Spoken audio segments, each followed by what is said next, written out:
바울이 데살로니가로 이제 사역의 장소를 옮깁니다.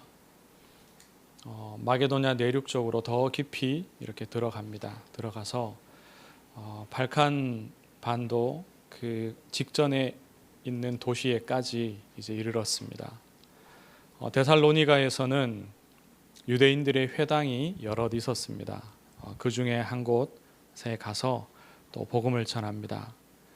이곳에는 유대인들이 많아서 회당도 있었고요.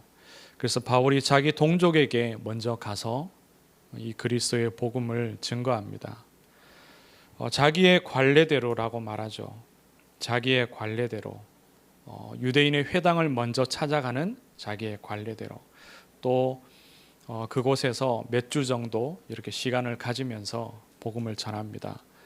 사역을 계속하고 또 선교지마다 다니다 보니까 바울에게 있어서 그 새로운 도시마다 갔을 때 어떻게 그곳에서 복음을 증거하고 또 유대인들에게 또 헬라인들에게 이 그리스도를 가르치고 훈련시킬지, 그러한 규례가 생겨나는 겁니다.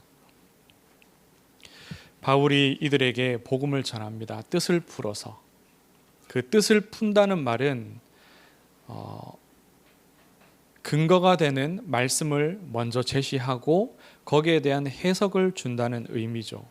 그러니까 구약의 성경 말씀을 먼저 제시를 하는 겁니다. 유대인들이 너무나도 익숙한 그 구약의 성경의 말씀들을 주면서 거기에서 말씀하고 있는 그리스도가 무엇인지, 그래서 그 그리스도가 누구인지를 결론 내리는 겁니다. 예수가 그리스도라고, 예수가 곧 그리스도라고 증거를 하게 됩니다. 이렇게 말씀을 전하니까 그 중에서 믿는 이들이 일어났습니다. 믿는 이들이, 적지 않은 사람들이 이 권함을 받고 복음을 받았습니다. 헬라인 가운데, 경건한 헬라인 가운데 큰 무리가 이 복음을 받았고, 그 중에는 적지 않은 수의 귀부인도 있었습니다. 그 데살로니가에서 중요한 위치에 있는 그러한 행정관이나 또 주요한 사람들의 부인이죠. 그들도 이 복음을 받았습니다. 그런데 유대인들은요, 시기하였습니다. 유대인들은 이 바울이 전하는 복음을 경건한 헬라인들, 유대교로 개종한 헬라인들입니다. 그들이 이 복음 받고 바울의 말을 따르는 것이 너무나도 못마땅한 겁니다. 그래서 이를 시기하여서 그들을 고소해 버립니다. 그래서 이렇게 고소하게 되고, 또 그 지역의 행정관들이 나서서요, 바울 일행들을 잡으려 합니다. 야손의 집을 쳐들어갔죠. 그 집에서 머물고 있었으니까. 가보니까 바울 일행이 없는 겁니다. 대신 이제 야손과, 그 집을 제공한 야손과 또 다른 믿음의 그 형제들을 잡아가서 이제 소송하죠. 그런데 보석금을 받고서 이제 놓아줍니다. 그냥 놓아준 게 아니겠죠. 다시는 이곳에서 이러한 일을 하지 말아라, 그런 어떤 단서를 받고서 이들을 풀어줬을 겁니다. 이렇게 바울의 데살로니가에서의 사역이 마무리가 되어집니다. 이 말씀들 속에서, 이 본문의 말씀 속에서 우리가 가장 중요하게 붙잡아야 될 메시지가 어디에 있느냐, 바로 바울이 증거한 그리스도에 대한 부분입니다. 3절 말씀에 보면 그리스도가 해를 받고 죽은 자 가운데서 다시 살아나야 할 것을 증언하고, 이렇게 말씀하고 있죠. 해를 받고 죽은 자 가운데서 다시 살아나야 할 것을, 원문의 표현을 더 정확하게 보면은 우리 한글 이 개역 성경에는요, 반드시라는 단어는 없지 않습니까? 그런데 원어적인 그 표현에는 반드시 해야만 한다라는 의미가 더 포함이 되어 있습니다. 그래서 그런 부분을 헤아려서 이 말씀을 보자면, 이 성경 구절을 보자면요, 그리스도가 해를 받아야만 하고 또 반드시 죽은 자 가운데서 다시 살아나야만 할 것을 이렇게 의미를 더하여서 받아야 합니다. 반드시 해를 받으셔야만 하고 반드시 다시 살아나셔야만 합니다. 누가요? 그리스도가. 왜 그리스도께서 해를 받으셔야만 하느냐? 왜 그리스도께서 반드시 십자가에서 죽으셔야만 했느냐? 첫째 이유가 우리 자신이 죄인이기 때문입니다. 내가 죄인이어서 그 죄로 인해서 고통받고 저주받아서 죽어야만 하기 때문입니다. 그리스도께서 우리를 사랑하시고 하나님께서 우리를 사랑하셔서 그리스도께서는 십자가를 지셨고 하나님께서는 자기 아들을 이 땅에 십자가 지도록 보내주셨습니다. 왜 해를 받으셔야만 하느냐? 내가 죄인이기 때문에. 아니요, 더 깊이 말하자면 하나님이 우리를 사랑하시기 때문에, 그리스도께서 우리를 사랑하시기 때문에. 그런데 우리의 상태가 죄인의 상태에 있고 그 죄로 말미암은 저주와 재앙과 고통과 죽을 수밖에 없는 그러한 가운데에 있기 때문에 하나님이 자기 아들을 해를 받게 하신 것이고 그리스도께서 우리를 위하여서 해를 받으신 겁니다. 그런데 그 해가 십자가에서 죽으시는 해죠. 죽으셔야 되는 이유가 무엇이냐? 죄의 결과가 바로 죽음이기 때문에 그렇습니다. 죄로 말미암아서 우리 인생에게 닥치는 그러한 고통 가운데 가장 큰 것이 바로 죽음이기 때문에 그렇습니다. 영원한 죽음이죠. 이 땅에서 한번 죽지만 영원히 죽음 가운데, 죽음의 고통 가운데 지옥에서 살아가야만 하는 것입니다. 왜 그리스도께서 해를 받으셔야만 하느냐? 나 스스로, 우리 인생 스스로 이 문제를 해결할 수 없기 때문입니다. 어떤 고통을 받는다 할지라도 그 문제를 이겨낼 수 있고 해결할 수 있다면 인생은 많은 고통을 감내하고 이겨내면 됩니다. 구원에 이를 수 있겠죠. 그런데 사람은 스스로 이 문제를 해결할 수가 없습니다. 그래서 죄 없으신 그리스도께서, 그 그리스도께서 우리 죄를 뒤집어 쓰시고 대신 죽으시는 겁니다. 왜 해를 받으셔야만 하느냐? 우리를 사랑하셔서. 우리를 죄 가운데 두지 아니하시고 우리를 구원하시기 위하여서 그리스도께서 대신 십자가에서 죽으셨습니다.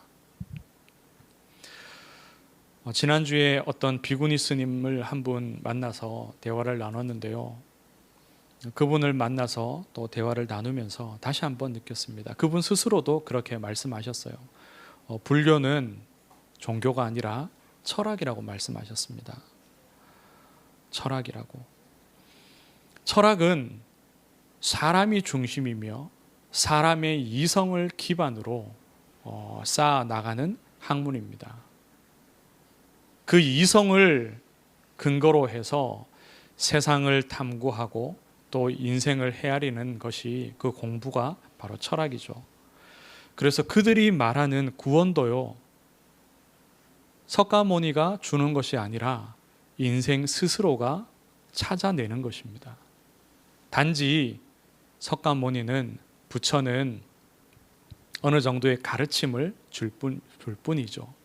그것을 깨닫고 자기 것으로 만들고 구원에 이르는 것은 결국 그 인생 개인에게 달린 것이다. 그렇게 말합니다. 그분도 그렇게 말했고요. 인생으로는 사람이 자기의 머리로는 이 구원을 이해할 수 없겠구나. 그렇게 생각했습니다. 불교에서도 사람들이 죄를 짓는다라고 말하죠. 업보를 이야기합니다. 그런데 사람 스스로가 대가를 치르면 그 업보를 해결할 수 있다라고 말하죠. 여기에서 사람의 행함과 하나님의 은혜가 구분이 되어집니다. 하나님의 말씀은, 하나님은 우리에게 말씀하고 있죠. 인생은 자기 문제를 스스로 해결할 수 없다라고 말합니다. 태어나면서부터 죄인으로 태어나면서부터 죄에 따른 저주와 재앙 안에서 살아가고 사단의 종으로, 자식으로 평생토록 살다가 지옥 가게 되는 것이 인생의 운명이라고 성경이 말합니다. 그래서 이를 해결할 수가 없어서 하나님의 아들이 그리스도로 오셔야만 하는 것이고, 그 그리스도께서 십자가에서 우리 죄를 대신해서 죽으셔야만 하는 것입니다. 사람은 스스로를 구원할 수 없습니다. 스스로의 죄와 죄로 말미암은 저주와 재앙을 해결할 수가 없습니다. 깊이 생각하고 또 명상하고 참선하면서 어느 정도의 마음의 동요를 가라앉힐 수는 있겠지만요, 죄 자체는 해결할 수가 없습니다. 죄에 따른 저주와 재앙을 막을 수가 없습니다. 왜 그리스도께서 부활하셔야만 하느냐?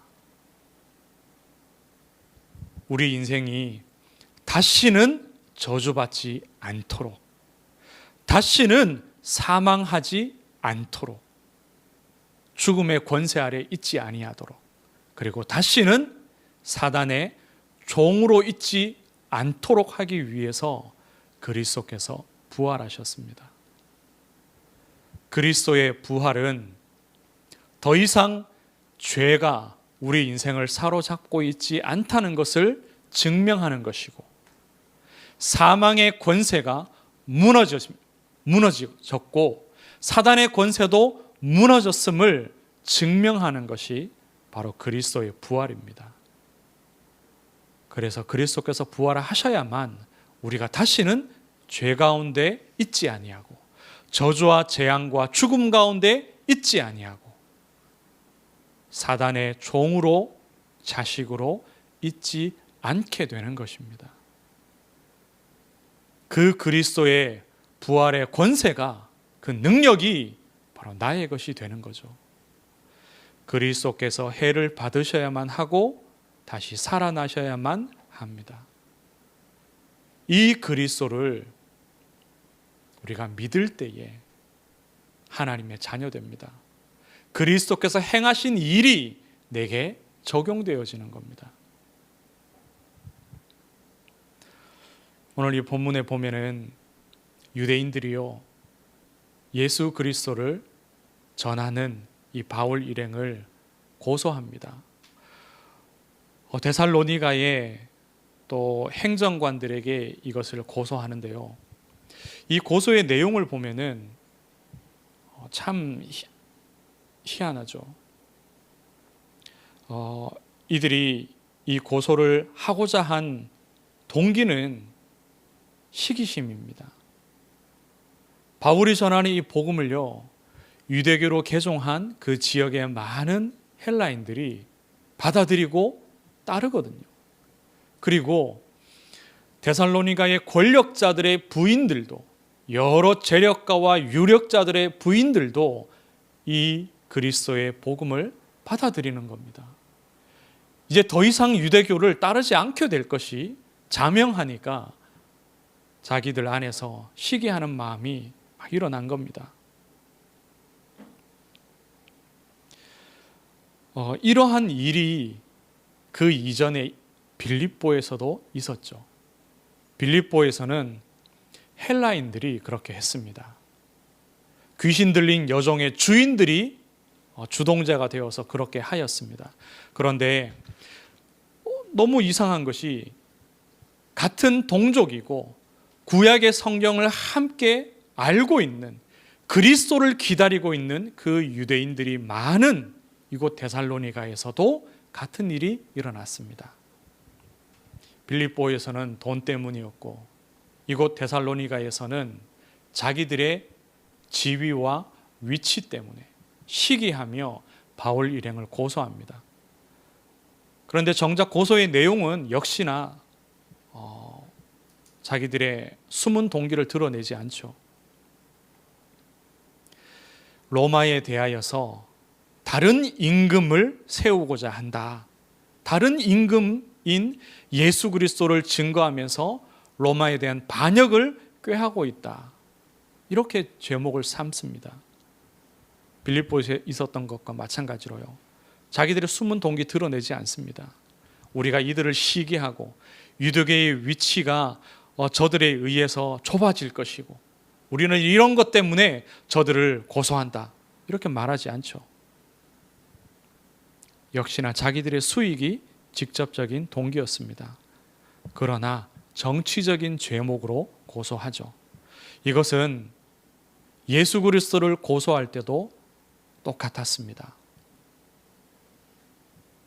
그리스도가 말한 그 하나님의 나라는 이스라엘의 왕으로서의 자신의 그 위치와 신분은요, 다 영적인 것입니다. 그런데 유대인들이 고소하였을 때는 로마의 실제적인 반역이 되며 이 땅에 그 반역의 나라를 세울 것이다. 예수가 바로 임금이 될 것이고 왕이 될 것이다. 이렇게 고소하였죠. 이곳에서도 그렇게 했습니다. 그런데 잡으러 가보니까요, 바울 일행이 없는 겁니다. 없어서 대신 야손과 그 형제들을 잡아들였고, 이들을 이렇게 알아보니까 마땅히 그들을 잡아들일 만한 명목이 사실은 없습니다. 그래서 보석금을 허용을 하고 또 내어주면서 이러한 소동을 일으키는 그 바울 일행과 또 그러한 전도의 일들은 이곳 데살로니가에서 다시는 할 수 없도록 아마 그런 단서의 조항들을 달았을 것입니다.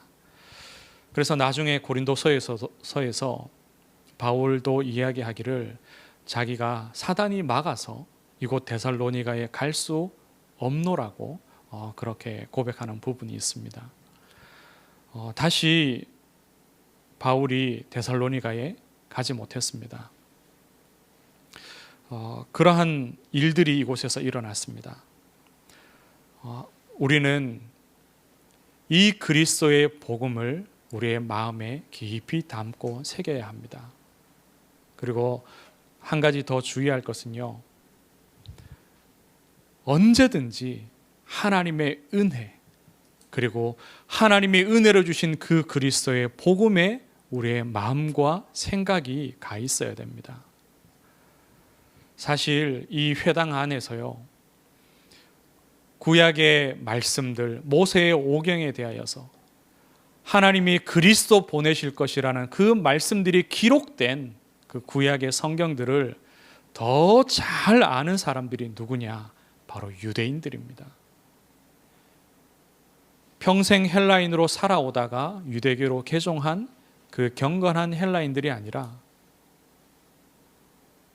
나면서부터 평생토록 유대인으로 살아온 그 유대인들이 더 잘 압니다. 그런데 이곳에서 데살로니가에서 누가 복음을 받았느냐? 경건한 헬라인들입니다. 우리가 이 그리스도의 복음을 많이 들었고 성경을 많이 알고 예배를 하나님 앞에 많이 드렸다 할지라도 우리가 하나님 앞에서 집중하고 오직 그리스도에 전적으로 우리의 마음과 생각이 가 있지 아니하면요, 언제든지 자기의 수익, 내 동기, 나의 상처와 영적인 문제에 발목이 잡히게 됩니다.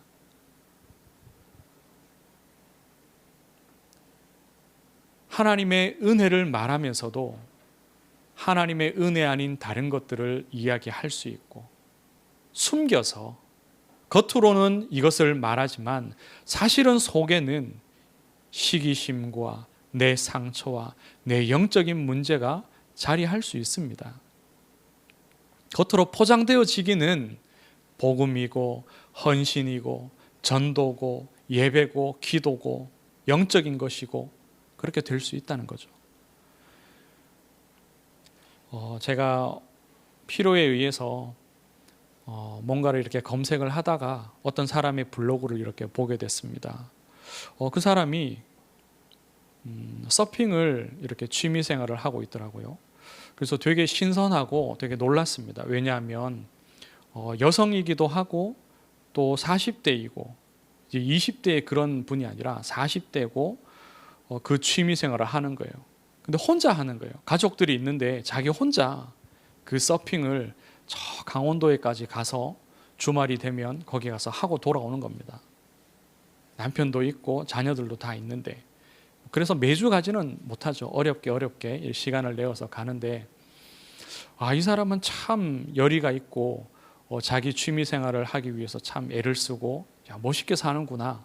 근데 내용을 쭉 읽어보니까 이분이 하는 그런 운동이나 스포츠가 이거 하나가 아니었어요. 더 많이 있는 것 같아요. 그래서 자기가 소개해 놓은, 제가 인스타그램을 한번 봤는데요, 거기는 사진들이 나와 있으니까, 글이 아니라 사진 중심으로 동영상이 많이 있으니까 제가 그것을 보고서 깜짝 놀랐습니다. 이분이 하는 운동이 한두 개가 아니에요. 직장인인데 여러 가지 운동을 다 하는 겁니다. 야, 이런 운동도 하냐? 이런 운동도 하냐 싶을 만큼. 폴 댄스라고 아시나요? 그 봉에서 하는 그 체조 같은 댄스 있죠. 그 아직 하는 사람들이 많지 않거든요. 대중적이지 않은 그런 운동도 하고요. 너무 놀랄 만한 그런 분이셨어요. 뭐 얼마든지 그렇게 세상 사람들은 그렇게 살아가죠. 자기를 가꾸고 또 자기를 건강하게 하고 또 자기의 관심사를 찾아서 갑니다. 그거를 보는 가운데 제 마음에 어떤 생각이 들었냐 하면, 처음에는 뭐 어떻게 이렇게까지 살아갈까, 40대인데. 그러다가 제 마음에 든 생각이, 그래, 나도 여건만 되면은 충분히 이렇게 하지 않을까, 그런 생각이 들었습니다. 우리가 하나님의 자녀지만 우리도 얼마든지 세상의 것들을 쫓아가고 세상의 것들을 부러워하고 세상의 발과 몸과 머리까지 깊이 담그고서 살아갈 수 있습니다. 그럴 수 있으나 그것이 무엇을 말하냐 하면은 하나님을 누리지 못하고 그리스도의 복음이 내 안에 충만치 않다는 것을 말하겠죠. 그렇게 살아가는 동안 세상의 사람들은 그렇게 사는 이유가 자신의 공허함을 채우고 그것 외에는 내게 있어서 만족과 기쁨을 줄 수 있는 것이 없기 때문에 그렇습니다.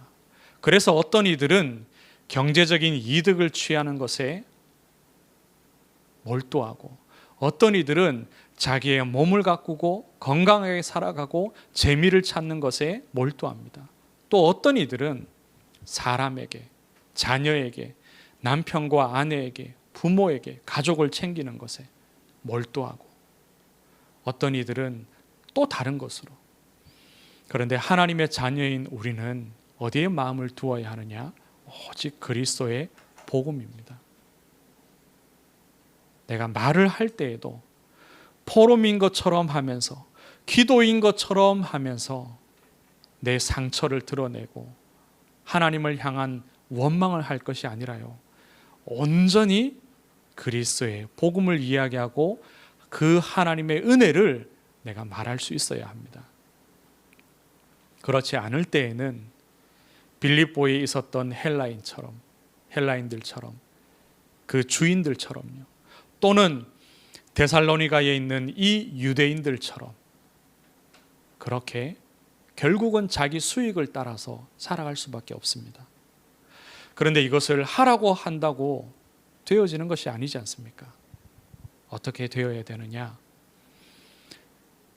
사도행전 16장에 있었던 것처럼요, 큰 기쁨이 그 안에 일어나야 됩니다. 간수가 하나님이 주시는 큰 기쁨이 그 사람을 사로잡았을 때에 자신이 간수이며 로마의 법을 따라야 한다는 사실도 내려놓고 바울과 실라를 보살피고 섬겼던 것처럼 우리에게 정말로 하나님의 큰 기쁨이 일어나야 합니다. 그러려면 복음의 말씀을 계속해서 들으시고 하나님의 은혜가 우리 안에 충만케 되기를 하나님 앞에 겸손하게 구하시기를 바랍니다. 그리하면 후히 주시는 하나님께서 성령 충만의 은혜를 우리에게 주실 줄 믿습니다. 오직 그리스도로 충만케 되시고 그리스도가 해를 받고 죽으시고 부활하셔야만 되는 이 복음의 사실이 우리의 마음과 생각 안에 가득하여지기를 바랍니다. 그래서 오직 하나님의 은혜를 누리시고 큰 기쁨으로 충만케 되시기를 주의 이름으로 축원합니다. 하나님 은혜를 감사합니다. 우리의 마음과 생각을 붙드시며 그리스도의 그 복음의 말씀들과 내용들이 우리의 마음과 생각 안에 계속하여서 흐르게 하여 주시옵소서. 하나님, 주의 성령으로 충만케 하시고 하나님이 주시는 은혜와 하나님이 주시는 큰 기쁨이 내 속에서 넘쳐나게 하여 주옵소서. 살아계신 예수 그리스도의 이름으로 기도드리옵나이다. 아멘.